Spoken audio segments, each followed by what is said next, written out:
And this is what I will always say to the government.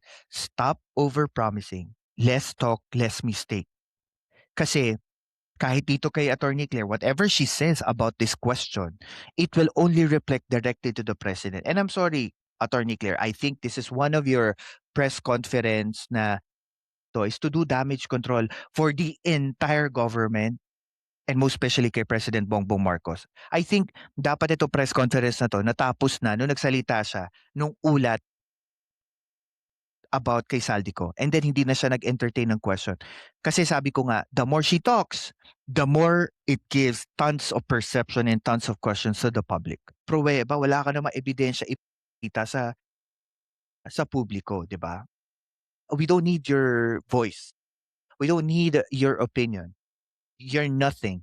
'Di ba? Kung wala ka namang maibibigay na resulta sa tao. Good question, good question. Again, I apologize. This is a reaction live podcast today. So I will stop the video and I'll put my commentary. That's a good question. That's a good question. I like that. Ay, thank you, attorney. Yung sinasabi kasi ni attorney, identified means parang kilala na siya sa bansa na yon na may maaaring parang I think case or may case build up na sa kanya or pinaghahanap siya. I think na that's a good move by Attorney Claire that she's not spilling the beans about dito sa question na.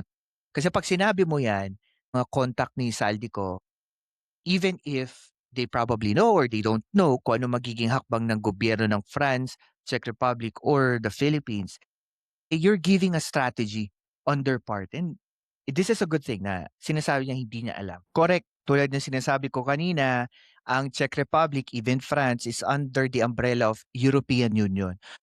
Our cases are technicality legally that is bound by all members of European Union. Plus, meron ding individual parliamentary law na pinapatupad ang Czech Republic separate to the French Republic. I think to that certain degree, we cannot argue to the fact of yung technicality na maaaring magbigay sila ng information or hindi sila magbigay ng information even if yung pinag-uusapan natin is a high-profile fugitive na merong kinarap na mga kaso dito sa Pilipinas. Okay, I think they're talking other than kay Saldico and I think I can stop yung ating live reaction podcast for this urgent briefing ng Malacanang about dito sa issue na to. Sabi dito ni Robin, may sarili ding regional court ang Europe na mas powerful pa sa ICC. Yes, kasi meron silang mga batas that they only implemented on the European Union members.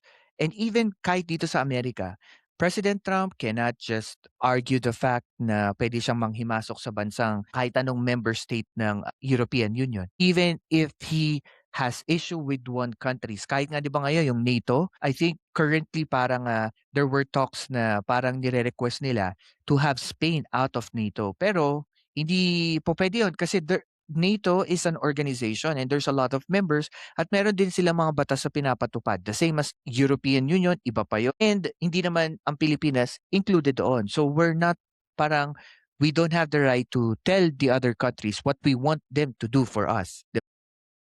So yun, it's just a mutual respect for both countries. Siguro anong masasabi natin dito no, sa pagtatapos ng ating podcast today. Again, maraming salamat po sa walang sawang support sa atin. If you like this video, don't forget to share, like, and subscribe sa ating YouTube channel. And also, gamitin niyo po yung phone niyo if you're using your phone to scan that QR code and to be updated sa ating daily posting. Ako si Professor Roland Simbulan at ito ang Philcast kung saan ang katotohanan ay walang takot na sinasabi. Like, share, and subscribe na.